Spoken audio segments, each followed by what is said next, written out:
Good morning and good afternoon, Canada, and good evening, depending on where you are on the small planet. Today, as part of our GWF core modeling webinar, we will have updates on forecasting team. It's my honor to have Professor Al Pietroniro presenting to us today. Al is professor at University of Calgary. Al is very well known, of course, in Canada for his role at ECCC over the past years. He is leading the forecasting team of GWF core modeling. The forecasting team is focusing on system development, hydrologic prediction development, and hydrologic prediction testbed. I'm very interested to hear more about the development over the past year for this team. At the end, I would like to thank you on behalf of the core modeling management team, Al Pietroniro, Martin Clark, Joy Mitsugiani, and myself, Shalom Harari. Al, floor is yours. Okay, thanks very much, Shervan. Thanks for the invite. So yeah, nice that people can make it. Appreciate everybody's time here. We'll go through a bunch of slides. Couple of points. I don't take credit for much of this work. These are all the investigators involved, and so you know, if a slide has something and I didn't acknowledge somebody, it's my fault. But I have no intentions of taking credit for work I didn't do. And there's a lot of hardworking people in this team. So I just want to sort of lay the groundwork for this. And what I'll try to do is basically give you a flavor of kind of where things are going. I'm pretty excited about how the team has moved forward and kind of where we're going. And I'll talk a little bit at the end about, you know, where we're going to kind of try to move in the future with respect to bringing this all together. So bear with me here and we'll move ahead. So just to give you a sense of kind of where we fit in the grand scheme of things, as you know, there's the research themes within core modeling. And so hydrological forecasting is one of many. And, you know, we don't sit there in isolation, right? So a lot of our work is tied to the next generation modeling. A lot of it's tied to the current generation modeling, and some of it's to the geospatial intelligence. There's work on the spatial meteorological data that gets incorporated as well, right? And so all of these things sort of tie together in one way or another, which is represented here on the diagram, but just to sort of hydrological forecasting in context. So it's a very specific part of what we do with respect to prediction, and it has its own challenges, but that kind of gives you a flavor of where it sits. So this is a team, and hopefully I haven't forgotten people because there are ins and outs in all this, but we have the faculty leads, the HQPs, and then of course we have our contacts with folks outside of Canada, or even, you know, within government. So that includes folks at ECCC, like both of Basins. We've met with Florian Pappenberger a few times, and of course Andy Wood's a strong collaborator on a bunch of fronts with GWF. So just acknowledge the team.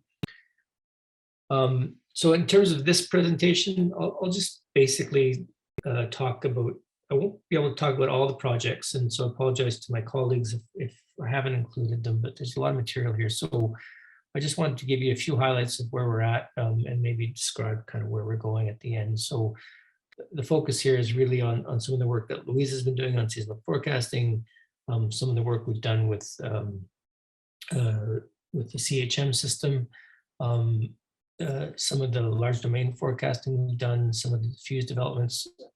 We'll talk a little bit about Raven as well, because there's been some nice work being done there by James Craig, and then a little bit about kind of, and I'm trying to frame this in a knowledge mobilization context, right? And so you know, we'll talk a little bit about where we're going with knowledge mobilization and developing the community practice, and you know, really trying to make sure GWF influences how we do things, both you know, in Canada but also internationally. So I'll talk a little bit about that as well.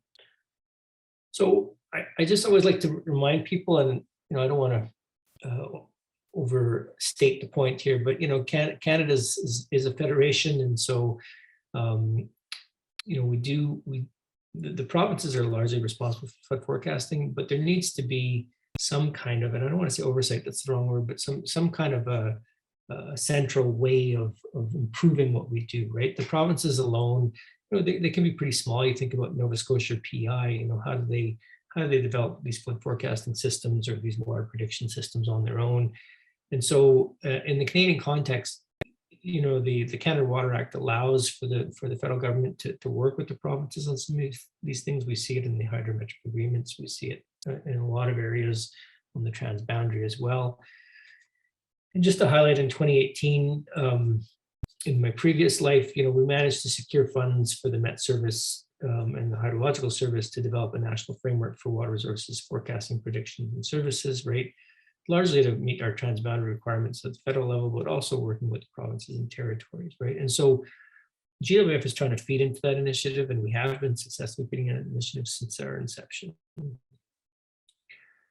And just why is this important? Well, and this is a bit of a dated slide, and I'm looking forward to an updated Parliamentary Bureau Office report here on flooding in Canada. But as you can see here, a couple of take-home points. One is that most of our natural disasters in Canada are actually floods. If you look at 2005 to 2014, there was 4,000 events and 3,800 of them were floods, right? So 92%. And the costs are high, right? And they're only going higher. We're seeing flooding now in Manitoba. We saw flooding this past this past fall, and was extremely significant flooding in BC. And so, but on the other side, we're seeing some pretty severe droughts also in some parts of the country. We're looking at irrigation issues in southern Alberta this coming in the next few months, right? And so there's kind of both sides of the coin, right? And so just the amount of payments over the years has increased, right? And so there's a real impetus to trying to get this right, for the country and for the provincial stakeholders and others. So just to remind folks that the efforts at ECCC have been ongoing. So they've developed, the National Analysis and Reanalysis Systems. So we have CAPA, we have RDRS. This slide's actually slightly dated, and a couple of weeks ago, RDRS was made available for a 40-year reanalysis, so it goes back to 1980. And Shurvan and his team have downloaded that now for all of the GWF core modeling folks to have a look at. There's the National Surface and River Prediction System, which is referred to commonly as GEM Hydro. So they've developed that system basically on the same basins that we're looking at for GWF and making it a Canada-wide system. There's also the Water Cycle Prediction System, which really is a two-way coupled system. So it includes the large lakes, and that's the development at ECCC as well, mostly focused on the Great Lakes now, but they'll move that system over to the entire country. And then there's the Operational Hydrodynamic Prediction System, mostly focused on the St. Lawrence River for obvious reasons. So what you see here on the right is really kind of how this all comes together, right? It's not in isolation that these things are done. And so GWF is playing a fairly significant role in helping to move this forward, right? So through both the training of HQPs, and we propose ideas, and we propose modeling scenarios and modeling setups that are considered by these folks in the Hydrological Service and the Met Service and CMC.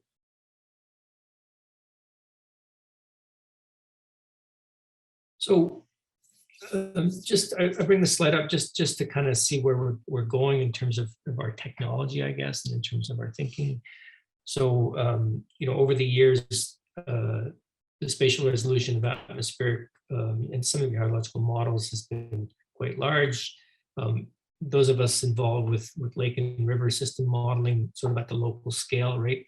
We tend to work in meters and tens of meters, while at the global level, we tend to work at the 25 to 100 kilometer range. And so there really has been a convergence of scales, right? And an opportunity for sort of coupling these systems, right? So we've taken advantage of that, I think, in GWF and our modeling teams. And so has ECC. And so their national water modeling system now is really the GEM hydro system this is what it looks like. So it takes a lot to pull these things together. This is really a forecasting system. You have to bring in sort of the state of the hydrology, I guess, at t=0, and then run your forecast, right? So there's a lot of effort with data assimilation, with analysis, with precipitation assimilation as well, to kind of set the state of the environment, the soil moisture, the snowpacks, those kinds of variables, so that you can actually use the forecast mode and move things forward. And of course, you can't assimilate in those modes, but they look at the ensemble forecast and the deterministic forecast to look at the future state of the system, right? And so these can be divided up into a surface and a river prediction system, right? And so this is basically what's coming out of that 2018 budget request, and so they're essentially applying the system across most of the country. But in terms of who actually issues forecasts in Canada, just to be clear, right, it's actually not the federal government, right? It's actually the provinces and territories. And so there's this sort of flood guidance that's being developed at the federal level, and we're contributing to that. But we're also contributing in GWF to working with the various forecast centers to help them as well with some of our research to improve their modeling systems. So at the end of the day, that's where the rubber hits the road. They're the ones who issue the forecast. They're the ones who issue the evacuation orders. They're the ones who work with the emergency measures folks, right, in the municipalities. And so it is a bit complex, but it seems to work well in Canada. And so we've been sort of looking at both sides of the coin in GWF. And on that note, there's a lot of bespoke models. This is work done by Koulibaly's group and the FloodNet team with Trish and others. And they really did a nice analysis. It's really worth reading if you're interested in this topic to look at the paper, but an analysis of the type of modeling approaches that are used in the provinces. And you can see that there's a whole series of bespoke models that the various agencies and hydro companies use. And so, this is an ever-changing landscape, but these models do need to be supported, and hopefully some of the work we're doing in GWF is contributing to some of those outcomes as well. So in terms of the core forecasting group, our objectives are really quite straightforward. Do some system developments for the flow guidance, so those larger numerical weather type of approaches. Do some hydrological forecasting development. So here we're talking about some more bespoke or local efforts, and then to develop really a hydrological prediction test bed to be able for rapid prototyping of new methods. And we've done this work in close collaboration with ECCC, their national hydrological prediction effort. I'll just go quickly to some of the findings. So this is work done by Louise Arnall. She's based in Canmore. And so she's been focused on subseasonal to seasonal streamflow forecasting using two kind of approaches, a data-driven approach, right, and a model-driven approach. And you've seen these slides before, but she's focusing on building a continental domain system, that has value both locally, but can also be run at sort of North American scale. And so she's trying to quantify this predictability. So one of the efforts she's been focused on, and this isn't everything, but this is part of it, is looking at snow as a determinant, I guess, of what might happen with respect to seasonal flow forecasting. So she asked the question, can snow water be used as a reliable predictor of future stream flow? And so she's done a lot of work pulling that together in terms of the sort of the forecasting workflow. This is the data-driven forecast, so it really looks at statistical methods, things like principal components analysis. So first starts with the regime classification, looks at some pre-processing of the flow data from water survey. She's pulled together or used the data set, the SWE data set from Basin VNA, 1920-2021 as part of the pre-processing step. She applies some ensemble forecasting techniques and then verifies the results. So part of the effort here was to sort of separate out which basins were nival versus other versus a snow-dominated type of systems. And so it's based on some work done by Don Byrne and others, she pulled together a map of the basins that where she would focus on the sort of SWE estimates. So there were 93 naval basins and 17 glacial basins identified across Canada for her data analysis.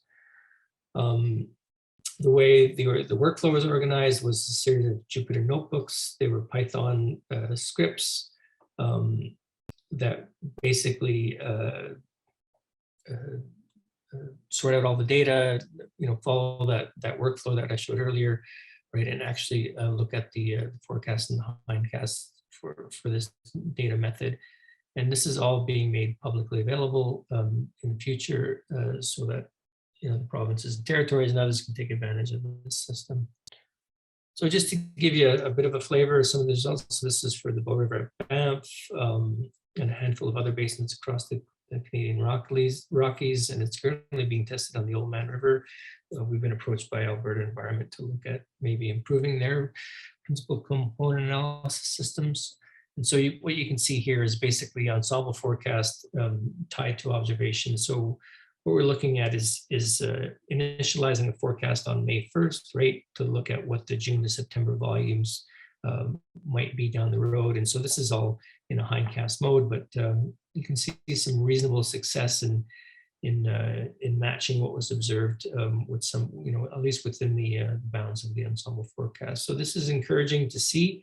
So there is some predictability here that's pretty clear, and we'll see where this leads. But for those of you kind of involved in this business, knowing what's going to happen in June to September, particularly for the farm community and for storage is really important, right? And so this is very encouraging work.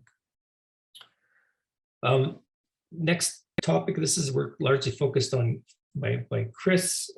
This is the CHM model, the Canadian hydrological model that was developed, and you've heard of that.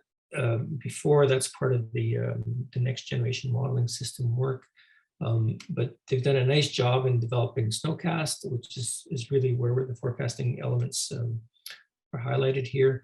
And so they essentially, Chris has put together a system where the GEM forecasts that come out of ECCC are used to drive a 2-day and a 6-day forecast for snowpack in the mountains at a very, very high resolution, and building in a lot of the appropriate physics that's required to do this kind of work. And so it's a very high resolution system. It works on TINs, so triangular networks, and produces basically this snowcast product. And what Chris has done over the last year or so is actually expanded the domain. So if you remember the old slides, you'll see that that it didn't quite extend down to the States, but now it does. And so he's extended the domain for the CHM model and produces essentially these 6 products in a sort of quasi-operational mode. What's interesting is, we were approached by the Calgary Forecast Office or the Alberta Forecast Office to have a look at this. And so they're now ingesting this data into Fuse to see what the snowpack might be looking like for their own purposes for flood forecasting. So that was pretty encouraging. The next, this is James's work. And for those of you who look on our website, there's actually a really nice presentation done by James on behalf of the forecasting team, where he goes through all of the details of the Raven model and where things are moving. And so if you're interested in Raven, I highly recommend you look at that presentation. It was recorded. I'm just looking at a few things here with respect to that. So this is a repeat of his presentation with just a few slides to kind of get people thinking about where things are going here. So, the Raven framework is really focused on a couple of areas. One is research, and so James and his team are doing a lot of research work, but it's also focused on operational use, and I'll talk a little bit about that. He's made some, or his team has made some advances in some of this, and of course for educational use as well. I think a lot of folks have used Raven for teaching purposes as well. So it's really kind of a nice system that was developed, and it's flexible and nimble and has a lot of pluses going forward. Some of the thinking around the engineering of the system is really maximize flexibility and user control, provide some room for improvement, minimize numerical errors, and encourage stepwise modeling. So that's kind of a philosophy behind the modeling system. I'm not sure why my screen, oops, sorry, here we go. And so part of that philosophy extends to the fact that models should not be handicapped by built-in assumptions. There's often a need to run models thousands of times, as we all know, and so he really is focusing on optimizing performance and try to get the right results for the right reasons. And so that's sort of what's behind the development of the system. There's been a few advances, and this is just one of them that he talks about. And one is he developed an improved routing algorithm for Raven that incorporates lakes, and demonstrated actually that he could improve hydrological outputs or streamflow outputs from the model. And so that's one finding or one improvement to the model that's been made. And more importantly to this group is forecasting and simulation support. So he's been working with a few folks across the country to operationalize this, which is really exciting. So it's been integrated with Deltares Fuse. It uses a NetCDF format. It handles things like reservoir management and rules. And it's been benchmarked for a number of sites. So what's kind of unique about this is James has done a lot of work in trying to incorporate glaciers, forestry, burns, other things that we know impact the hydrological cycles. So, what's I think interesting for a lot of folks is that the model can be run. You can run any portion of the model independently. So there's ways of being able to sort of separate out the hydrographs, if you like, within that system. So just as an example, Jane provided this slide that shows that it's currently actually used operationally by BC Hydro. It's as those of you who know, it's a pretty massive system in BC. So they're operationalized the system for 21 watersheds over a range of hydroclimatic realities since 2015. And they're looking at short-term and short-range probabilistic and deterministic forecasts and long-range ensemble forecasts. So a lot of effort there, and it's been completely integrated into the BC Hydro Fuse environment. So that's pretty encouraging and exciting to see. On the forecasting side, on the large domain basins, so we've been doing some work with the mesh model as well. That's mostly led by Mohammed Al-Shami and a few others, and John Pomeroy and myself are working with the team to pull this together. So not unlike what you saw in the GEM Hydro system, we've done sort of mimic that type of a system, basically on a cloud-based environment using mesh as a standalone model, forced with RDPS and GDPS on a 48 hour and 10 day basis. And so not unlike what you saw earlier with the ECCC system, you have to get the initial conditions and initial states correct. So we do that, and then we move forward with the forecast. So our workflow is very similar to most, and we've done this through a series of scripts and on a cloud-based computer. Just to give you a sense, this is the basin. It's a massive basin. It's the 5th largest in North America, and we forecast right up to a gauge in the US. Again, just to give you a sense of the size and sort of the scope of the basin, I mean, you're dealing with the Yukon headwaters, which is highly glaciated. You're dealing with some wetland regions in the north, and we're also dealing with some high mountain snowpacks, and not a lot of data points. And that's, I think, the crux of why we've gone to a mesh type system is it's hard to replicate the physics, and so you want something that's robust in terms of being a physically based system. So if you recall, mesh is derived from the the Canadian land surface model. And so it is sort of designed to deal with specifically with data sparse regions. And so we've been using the model, I think, in a fairly successful way to issue forecasts at the water survey gauge points within the basin, and providing those as a sort of a test case for the Yukon folks to look at. So Yukon Environment is responsible for flood forecasting in the region, and so we've been providing this every day to them, and we've automated the system to a large degree. I won't get too much into this, but if you recall, MESH is semi-distributed. It uses a group response unit approach, and we've got a slope version of the land surface scheme that we pulled together.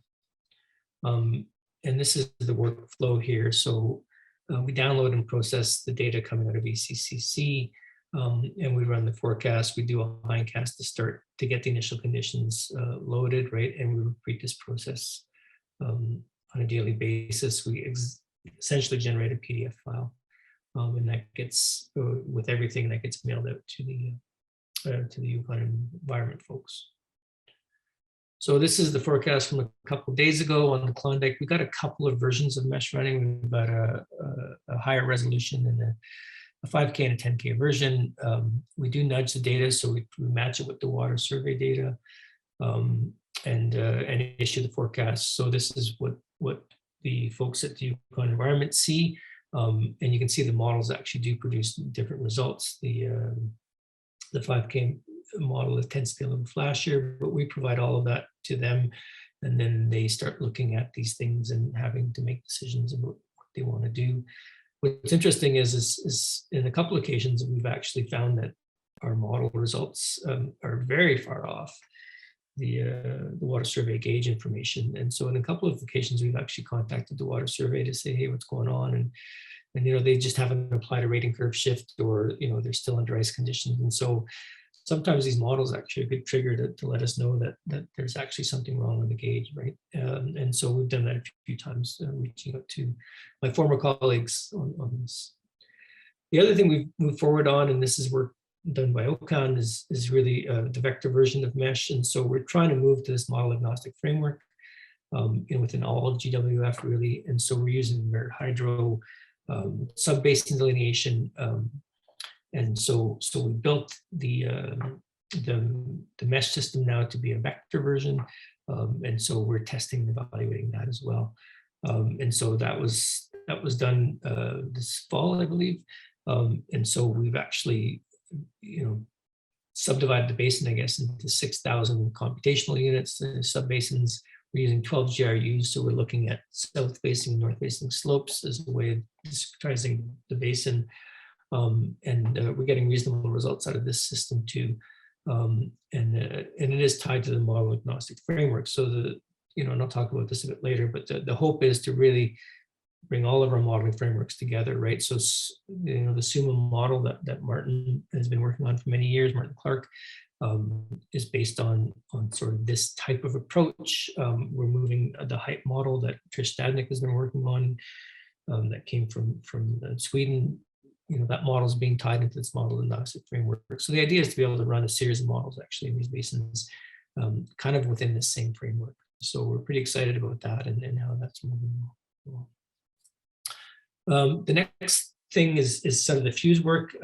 We're fortunate in that Dave Casson is with our team, and Dave also is working with the fuse folks in the Netherlands. And so we're trying to tie some of this together in terms of operating some of these things. So Dave's provided these slides. This gives you a sense of where fuse is actually applied in Canada.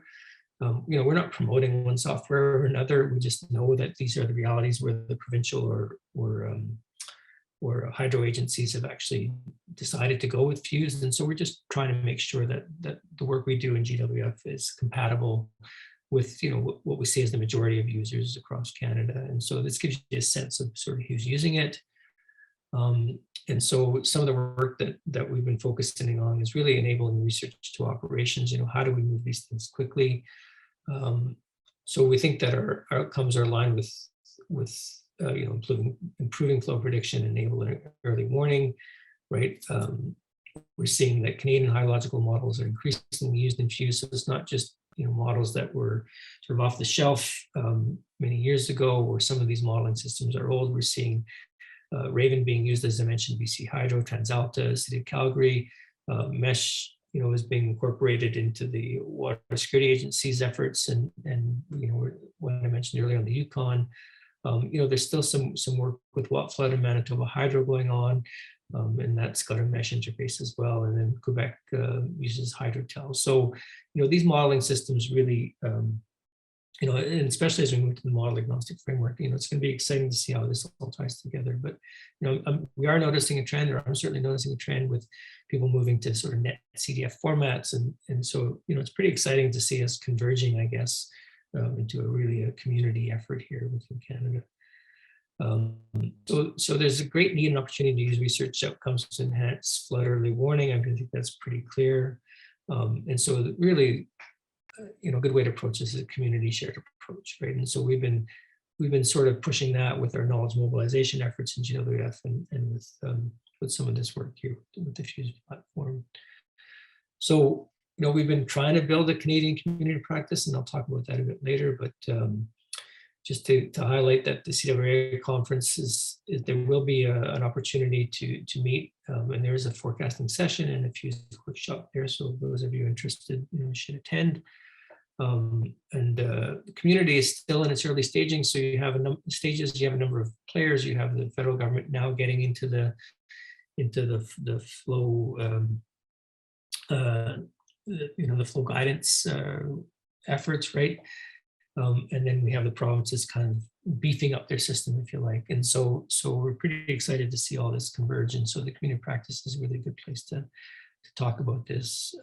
The other thing is people need to understand, and certainly we've been conveying this to the provincial forecasting agencies, is, it's now becoming a global effort as well, right? So ECMWF, the US, other big players are providing global models. Some of them are just on the atmospheric side. Some of them are looking at water resources as well. And so, how do we pull this together over the next 10 years, right? Because there will be a global effort here. Still needs to be defined and sorted out. And so this is all part of that discussion.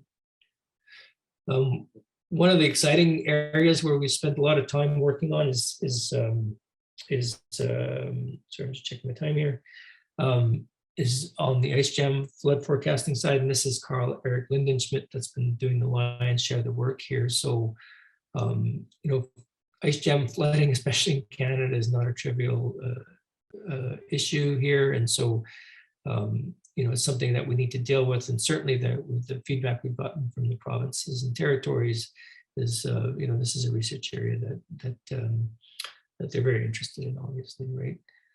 Just to give you a sense of how this all works, essentially, if you think about a rating curve, the historical highs in terms of water levels on an open water rating curve is nowhere close to what you see with an ice jam, right? And basically what the ice jam, depending on the conditions, can obviously causes a bit of a blockage in the river system, right? And causes a backwater effect. And so, these things do kind of move their way downstream, and it's a complex interaction of the ice physics and the atmosphere and the heat and the temperature of the water all have an impact on how these things move and how long they last and what the backwater is going to look like. And so, nice paper review that Pravin led a while back, if you're interested in the topic, that you might want to have a look at.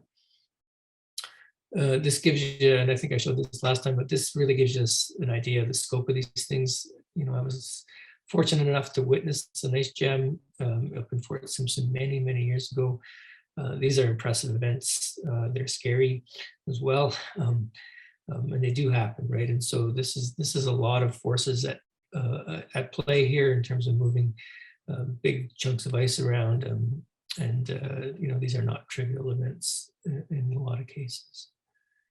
So I showed this last time, but just to give you a sense, so basically Carl Eric's work was focused on coupling river and river ice models to mesh. And so The model that was used in this is the Rivice model. So essentially, it's really a series of cascading atmospheric to hydrology to river ice models that were pulled together by Carl Eric. There's an example that he gave last time that I won't go into, but basically he used a temperature model to tie into mesh to simulate the water temperatures and flows, and then force the Rivice model in a forecast mode. And one of his early test beds was the Athabasca River. Just as an example here where, they see frequent ice jams. So in terms of end users, he provided these slides. So he's been actually focused a lot on sort of what I would call a knowledge mobilization effort, looking at places. So he's published a recent paper on ice jam flood forecasting along the Churchill River in Labrador. And so, he's provided the reference here. So those of you who are interested can see that, this work is being incorporated actually by provincial agencies, which is great. There's also some end user work that he's focused on, looking at the municipality of Wood Buffalo, so around Fort McMurray. As you know, they were impacted by in 2020 by ice jams.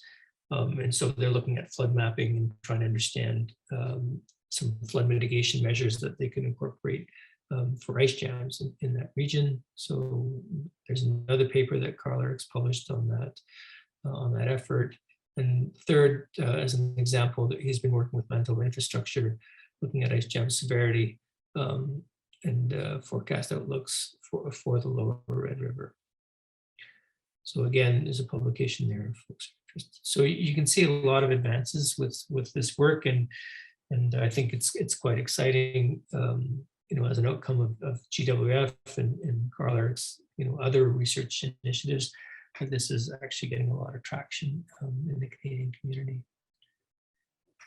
So the last thing I'll mention quickly is sort of our work on developing a national flood forecasting community of practice. And I just want to give a bit of a shout out here to the knowledge mobilization team. So really, we're looking at improved bridging between research and practice, right? And those of you involved in this type of work know that it's not simple. If we talk to flood forecasting agencies, as an example, they're too busy putting out fires or forecasting floods to really do a lot of development work, right? And so what we've been trying to do, and Corinne and I and others have been working with some of the agencies to try to figure out, okay, how do we do the knowledge brokering? How do we pull this together? We're doing a lot of knowledge creation. We can do some knowledge transfer. How do you pull this together? And so, just a couple of slides here from Corinne to talk about what, focus on what researchers want to know about knowledge users. So knowledge users are the people that we're trying to influence, right? And so, these are the kinds of questions you need to understand or kind of ask, right, in terms of how these things are working. So, if you're dealing with a flood forecasting agency, you want to understand their operations, roles, and responsibilities, some of the challenges, some of the capabilities, how can you help with the day-to-day, some of the technical specifications for specific needs. So we've had some good examples with what Chris did with CHM and the snowcast, where, we've been able to put it into the provincial fuse system as an example, so they can evaluate the value of some of these products, right? And so that it really takes a bit of back and forth, working with these folks directly to move things forward, right? I mean, obviously Carl Eric's work is highlighting there too, and some of the work obviously that James Craig and others have done are really focused on this type of effort, right? The corollary is what knowledge users should want to know about researchers, right? I've been in situations where I've talked to flood forecasting agencies saying, hey, we've got these great ideas to move things forward, especially at the inception of GWF, right? And the response back from the flood forecasting agencies was, we're too busy, and we've heard from academics many times, and at the end of the day, you really don't help us, right? And so I think we need to, and Corinne and I and others are focusing on trying to make sure that the knowledge users, so those agencies that use our information, really understand, and we commit to delivering stuff, commit to them understanding what the current status of our models and tools are, right? And then, understanding some of the constraints we're under as well. So you really need this back and forth discussion with folks to make it all work. And so we've been, I think, reasonably successful in the forecasting team. Last year we hosted virtually the second annual Canadian Flood Forecasting Forum. We did that in collaboration with ECCC, and you can look at that. There's over 200 attendees, right? And so we've helped sort of build that community practice, I think, through GWF. I mentioned earlier there's the CWA conference as well, and so there's 2 sessions focused on flood forecasting there. And a lot of that's driven through GWF. Dave, Louise, and myself are leading the session there at GWF or at CWA, and Dave and Alberta Environment are actually looking at leading the workshop, which is following. And so, this is a really good opportunity, I think, and again leads to that buildup of the community in practice. The last thing I'll say is kind of the next steps. And so now that we've got all these systems in place, and I showed you the Yukon efforts, we're trying to really capitalize, I guess, on that model agnostic framework. So this is work started by Wouter Nobben, who's done some of the initial thinking with Martin and others on what these things look like. So it's really focused on workflows, and trying to understand exactly, how you sequence things in terms of model development, right? And the whole goal of this model agnostic framework, and there's a paper written by Wouter that I refer folks to that's recently been put out, is really focus on separating sort of the model agnostic tasks and the model specific task. Try to focus on modularity to encourage adaptation of these systems. And I think most importantly, look at the traceability of the outcomes. So the idea is here to develop workflows so that you can actually repeat those workflows and get the same results. I think we're often guilty in hydrological modeling of not being able to replicate what we did in the past. Often there's a lot of subjective thinking that goes on in developing these modeling systems or developing a model for a specific region. You have to make judgment calls often. And so the idea here is really to kind of remove the subjectivity, or at least formalize the subjectivity in the system. And so there's a lot of effort being done on that front, and we're now working with Bart to kind of look at this. And so he's made a nice analogy of looking at the iceberg. You don't see a lot of the iceberg. You just see what's on the surface, right? And so, in terms of our community modeling efforts, it's really taking Wouter's efforts to the next step. The work that was done was really focused on the SUMA model, and Martin's done a great job, and Wouter and others, of setting up the SUMA model, for North America and actually globally, using the Merit Hydro DEM and using other realities. And so we're trying to pull that together for the HYPE environment, for the CRIM environment as well, and for the mesh environment, or any other model actually that wants to pull this together. So this is all open source efforts. This example here shows SUMA, but you can see that sort of, beneath the iceberg, or beneath there's a lot of upfront work that has to happen, right? And so if we can make this model agnostic so that it's consistent with all the modeling frameworks, then we can spend our time actually focusing on the modeling and the physics as opposed to focusing on the model setup. So what we're trying to do for the forecasting group is really set up this model agnostic framework for the whole country, and for all of the GWF domains. So that's kind of the next steps where we're taking this. And so what we're hoping is that we develop a system that's fully reproducible at multiple scales. And so this is, again, work done on SUMA by Wouter, but this is the idea, right, is to make this framework sort of consistent across Canada for GWF, but North America as well, and hopefully globally down the road. So we will move on this. We're setting it up now, and we hope to have a national forecasting system based on this model agnostic framework as a test before the end of GWF. So in conclusion, we've done a lot of great work. I think we should celebrate our successes in GWF. There's been a lot of bespoke work that's been done. That's moved the yardsticks forward for Canada, and that's great. There's a lot of sort of national efforts that have been done as well, moving things forward. Now we're kind of winding down, if that's the right word. We still have a ways to go. We really want to get this unified framework together and to develop a national, that should be a national model agnostic unified framework for forecasting. And so we're going to focus our efforts, I think, over the next little while to move that forward. So I think that's it. So thanks, Shervan, and thanks everybody for your patience, and hopefully this all made sense. Thank you very much, Al. Very impressive presentation. Let me see if I can. Should I stop sharing, Shervan? Yeah, you can stop sharing, then people will see you better. Thank you very much, Al. Very impressive work, very impressive development. It's good that everything is coming together. And hopefully it will come together even more the last year of GWF. Hope for that. We have maybe 5 to 10 minutes for people to ask any question or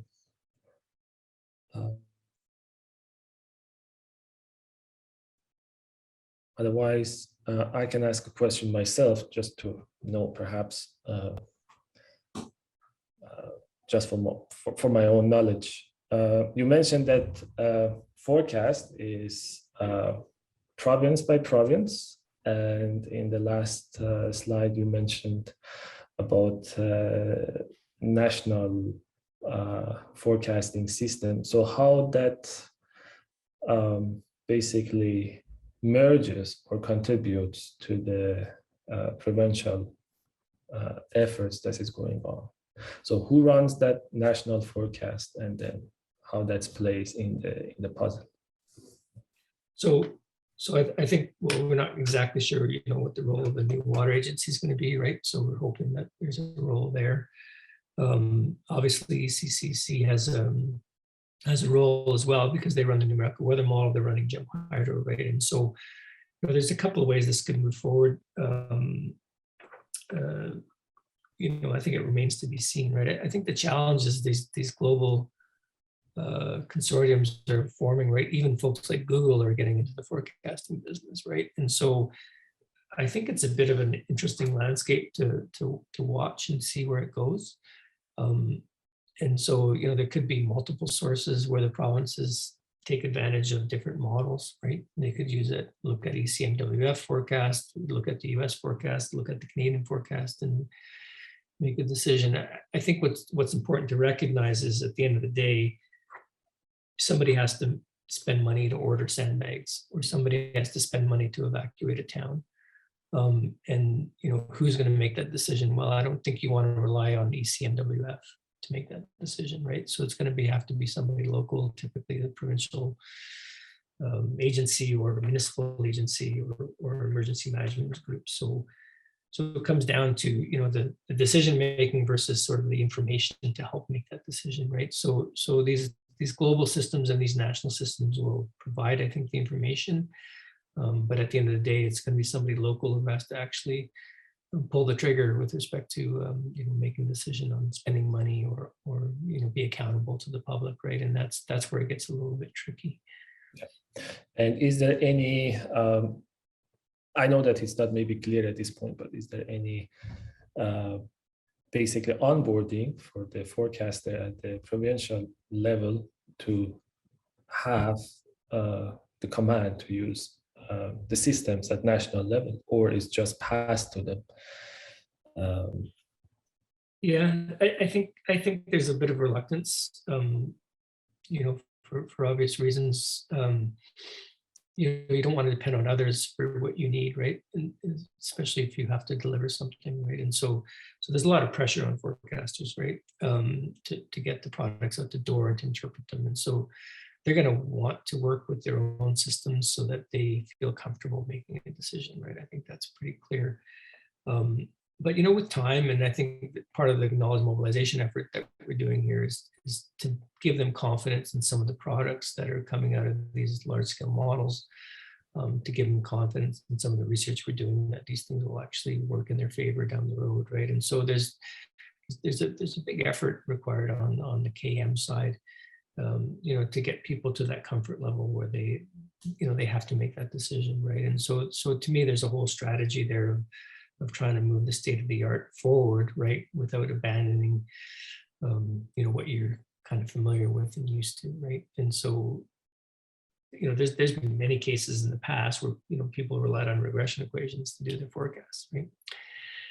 Which is okay, but you know, you might want something a little more sophisticated. So you know, we'll see where it all leads, but it's an interesting time in forecasting, right? I mean, converging the global with the local is really quite the challenge, and I think you know, Canada is actually a bit of a leader there, so that's good to see. Yeah, excellent. Thank you, Al, for the elaborated answer, basically, to my question. We have a question from, if I pronounce correctly, Jihua. Thanks for the presentation. I may have a small question. How to evaluate the model for performance in simulating the ice jam and its effect on the stream flow? Yeah, I mean, I think that probably should be directed to Carl, but I know that it's a really sticky problem because a couple of things to think about, right? One is, you know, you never know where the ice jams are going to occur, right? And you never know when they're going to release. And so it's hard to get data for ice jams, right? I mean, sometimes you know, they're close to municipality, which is a bad thing, but you know, you can collect the data, which is a good thing. So that's one issue. The other issue is they're extremely unstable and very unsafe. And so you typically don't have people taking flow measurements during an ice jam. You know, you don't mind being on shore and taking water level estimates, but taking flow measurements can be tricky unless you're pretty far downstream, right? And so, you know, that's a bit of a problem too. So there are sort of national databases that have been developed, and I give credit to the folks in CRIPE, right? I can't even remember what CRIPE stands for, but they're the folks out of the CGU that pulled together the you know, all the ice river work. And so I know they pulled together some national databases to look at this, but I don't think there's anything globally available. And yeah, there's no good answer there, except that there's a good reason why there's not a lot of data. It's very dangerous. Yeah. Committee on River Ice Processes and Environment. Thanks, Carl. Great. Excellent. Yeah, you're welcome, Jiho. Any other question? Otherwise, I would like to thank Al for basically presenting to us this interesting development over the past year for the forecasting team. Thank you very much, Al, for this presentation. I just want to say that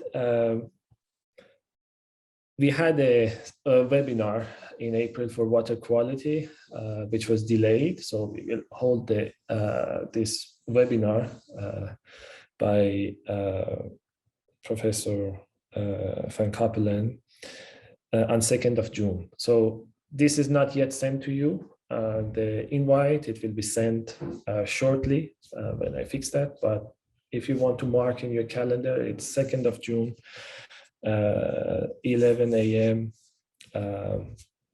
Saskatoon time. I think it's Central Time, right? And yeah, thank you very much, everybody. Thank you for being here. Sure, and maybe remind people the GWF annual general meeting too, right, on the 16th. Oh yeah, so I think it's not next week, but the week after. If I'm correct, it's, let me check. We have our GWF, thank you, Al, for reminding. I think it's May 16, 17, and 18. Yeah. annual science meeting, the GWF annual science meeting. We will be there, so hope to see you there and listen to your presentation. Anything else? Maybe I'm missing out. No, that's good. That's good. Thanks everybody for listening. It's great. Thank you, Al. Thank you, everybody. Yeah, have a nice rest of the day. Yeah, bye.